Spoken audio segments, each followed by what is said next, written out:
Então, você conseguiu chegar à resposta correta? Alternativa A, não é mesmo? Toda pessoa na vida tem que plantar uma árvore, escrever um livro e ter um filho. Essa é uma frase que representa a questão da generatividade desse período que estamos estudando, né? O adulto, a meia-idade, o adulto médio. Então, o que é? Corresponde, que significa deixar sua marca no e para o mundo, através da orientação para as outras gerações. Na vida adulta média, o sujeito precisa se sentir útil e valorizado por aqueles que orientam. Então, à medida em que o sujeito consegue plantar uma árvore, escrever um livro e ter um filho, ele deixa sua marca no mundo e pode, com isso, se sentir útil de uma forma geral para a sociedade.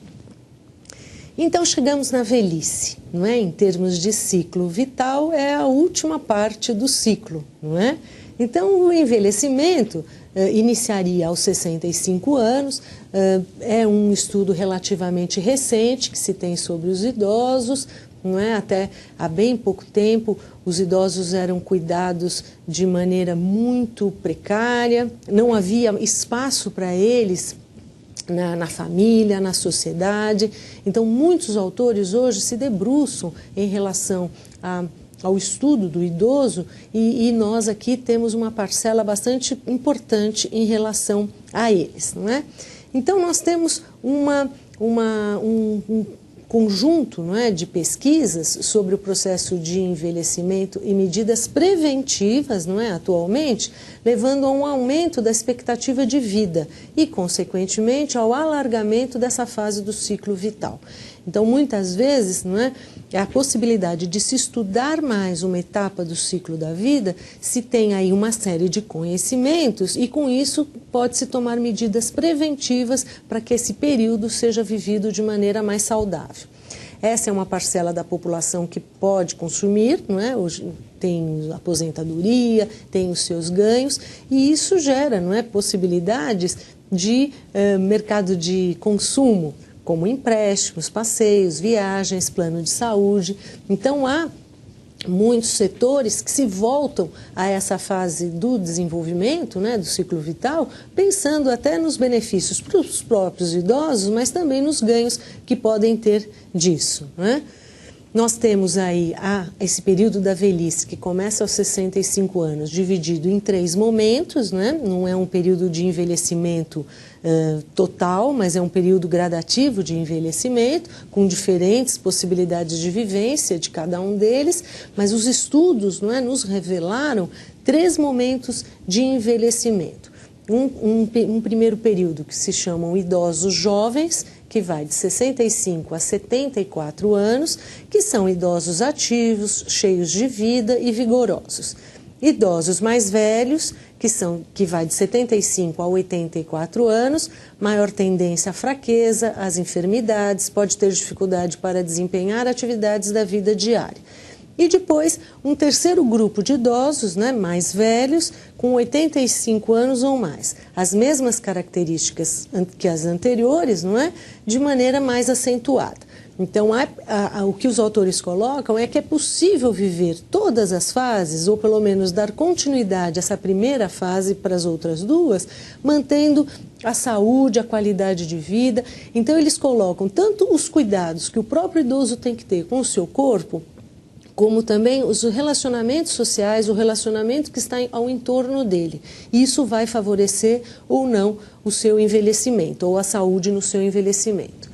Há também uma classificação pela idade funcional. Então, o envelhecimento primário, que é um processo gradual e inevitável de deteriorização corporal que começa cedo na vida e continua ao longo dos anos. Então, desde que nascemos, estamos envelhecendo. Não é isso que os autores estão querendo dizer.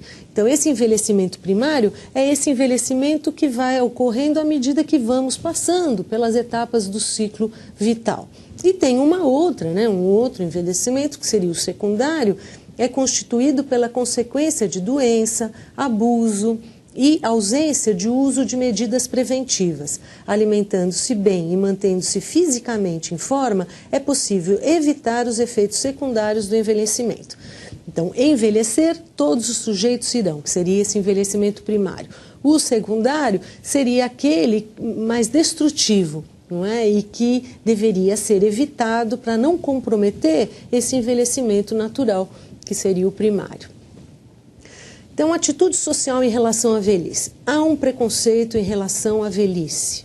Não é? Em algumas sociedades, o idoso, o velho, é visto como incapaz, como sem produtividade, não é? Então, esse tipo, né, de preconceito em relação ao envelhecimento deve ser desconstruído e ser colocado em outro lugar esse idoso na sociedade. Então, a negação da velhice como tal, valorizando-se a pessoa que consegue disfarçá-la física, né, ou psicologicamente, é muitas vezes valorizada. Então, velhos bem conservados, velhos de espírito jovem. Então, como se estivesse mesmo negando a pessoa o momento em que ela está. Então, não tem essa idoso bem conservado ou idoso com espírito jovem. É um idoso com as características saudáveis do momento em que ele está ali vivendo. Não há valorização da velhice, há uma norma social que impõe uma imagem de idoso disfarçado de jovem, física, moral e psicologicamente.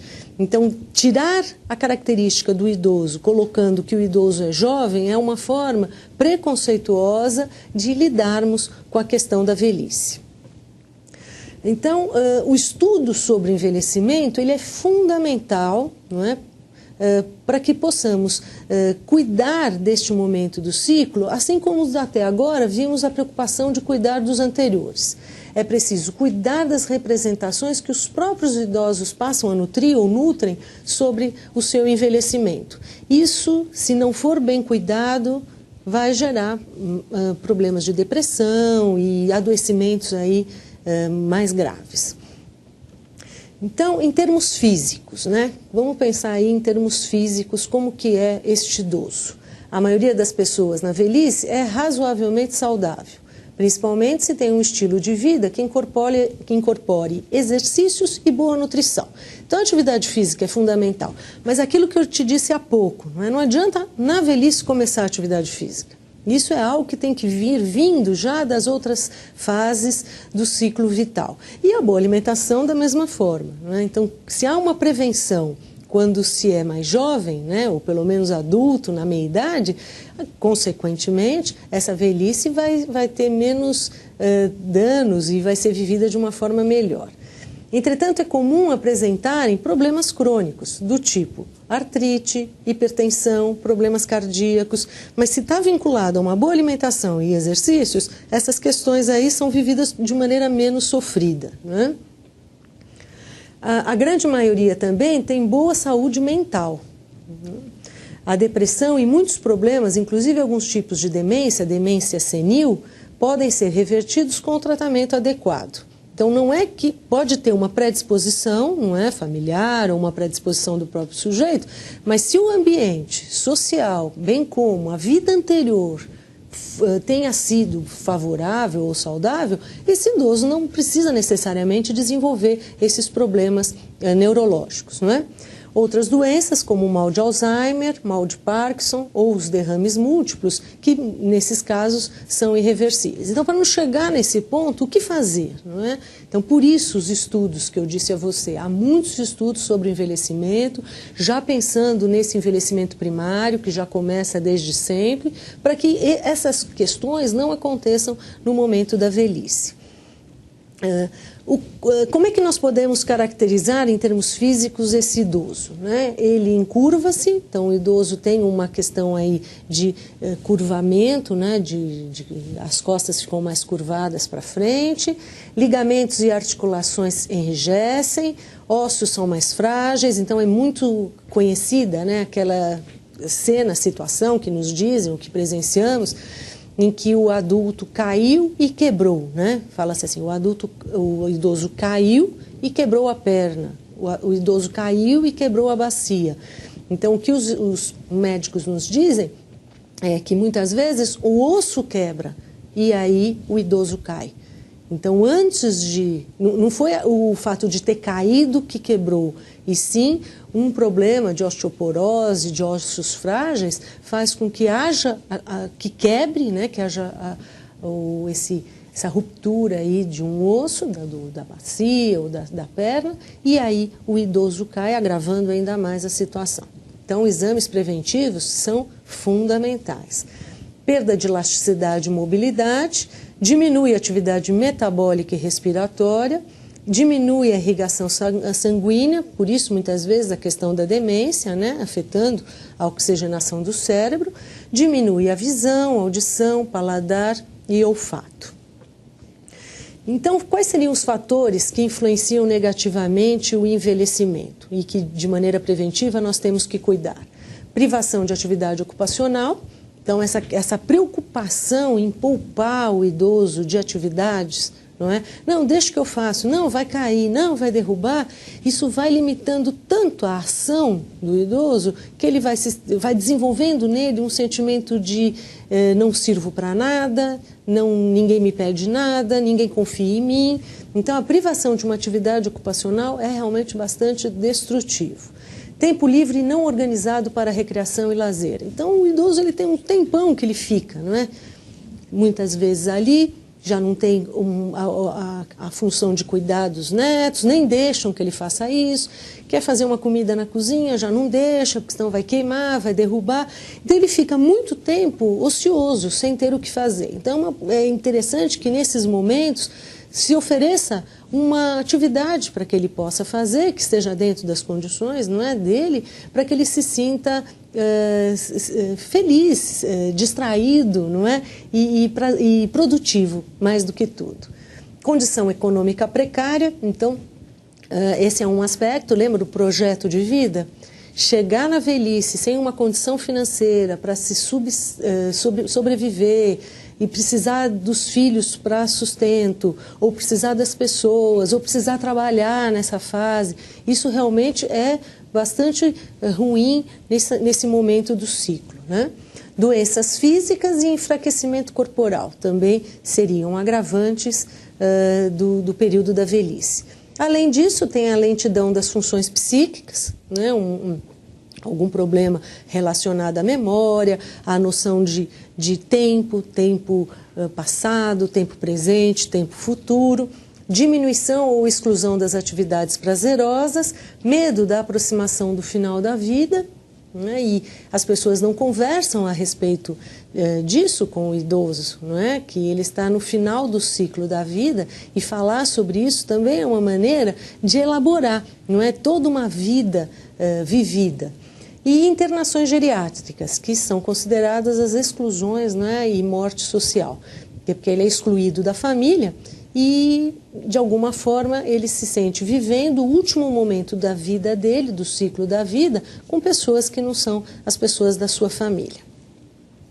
Então, quando falamos, não é, de velhice, nós entendemos que há realmente uma dependência afetiva e emocional da família por parte do idoso, e essa família é a que vai dar as condições para que esse idoso possa viver de maneira bastante sadia, tanto em termos físicos quanto em termos psicológicos. Então vamos à nossa interatividade. Eu acho que já estou num ponto mais crítico, porque começo a conviver com as perdas dos amigos, pessoas mais próximas. Você vai caminhando para o início de uma coisa derradeira. Já começo a falar do passado, já começo a contar histórias sem precisar ler, história minha mesmo. Já tenho o que contar, é interessante. Eu acho que as coisas nessa idade, com essa idade, elas começam a perder a tonalidade, perder o gosto, perder a cor. Não tenho uma visão boa, não tenho mesmo. As coisas, às vezes, parecem cair no marasmo, coisa ambivalente, falta sentido para as coisas, parecem que caem no vazio, ficando sem graça mesmo. E cada vez mais a perspectiva da morte. Sei lá, tenho a impressão que vou ficar só calculando o tempo de vida. Talvez faltem apenas uns 15 anos, é tenebroso. E a família? Filhos, netos, todos com a vida organizada. Nem sempre a gente se encontra, se fala.